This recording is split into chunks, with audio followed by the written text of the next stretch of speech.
Okay.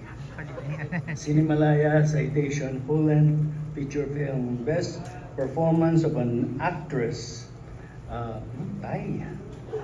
for her spirited portrayal of public school teacher, using light and means to protect the sanctity of the ballot. And for her sensitive and very moving portrayal of a young woman navigating the cultural complexities of a foreign funeral while coming to terms with personal loss and family grief. The award for Best Performance of an Actress in a Lead Role is shared by Marian Rivera for Balota and Gabby Padilla for Cotabato.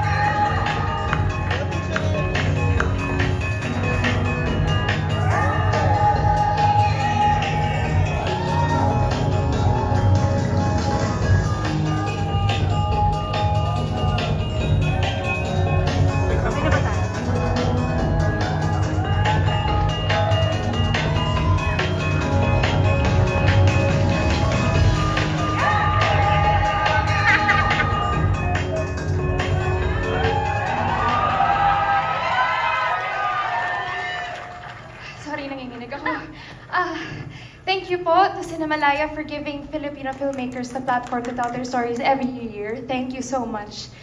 I'd like to thank my director, Direk J. Thank you for your trust in me. Thank you so much, Direk. Direk Dan Villegas, pag tumawag ka sa akin, hindi talaga ako magno-no. And thank you so much. I'd like to share this award with the rest of the Conabacio team. Mentor, Project 8, the community of Rikuzen Takata, our Japanese crew and team. Thank you so much, my co-actor, Arisa Nakano, who is here with us tonight. And of course, I'd like to thank my family, my mother. This film is about the loss of a father, and I would like to share this with my own. He's the reason that I am here tonight. He has taught me to make believe and to tell stories. So I'd like to share this award with him. Wherever he is, I hope he sees this and I hope he is happy. Thank you po. Thank you so much.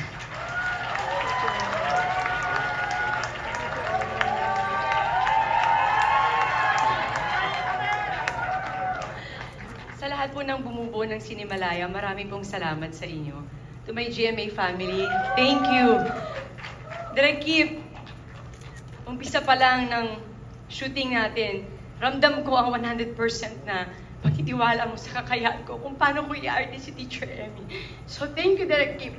Sa lahat ng staff and crew, sa loob ng 6 na shooting days, ramdam ko yung pag-aalala.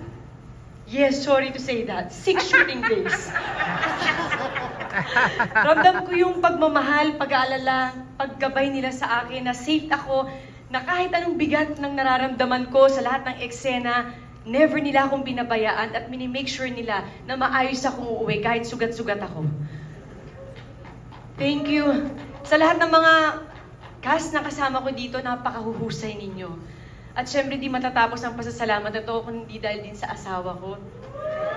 Thank you, Dad. Kwento ko lang ng short. Sabi ko sa kanya, mahal, may offer sa akin sa Cinemalaya.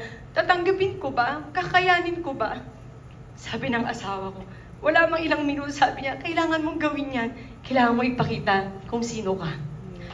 Salamat, God, sa pagtitiwala. At sa mga anak kong very excited tuwing uuwi ako kung ano nangyari sa Balota shooting days ko. At yung bunso ko, binibilang po yung sugat ko araw-araw tuwing uuwi ako. So, salamat. Birthday ko po bukas. Salamat po sa napakagandang regalo. Taos-puso po ako nagpapasalamat. Thank you! Alam ko po mahaba na pero may last pa po.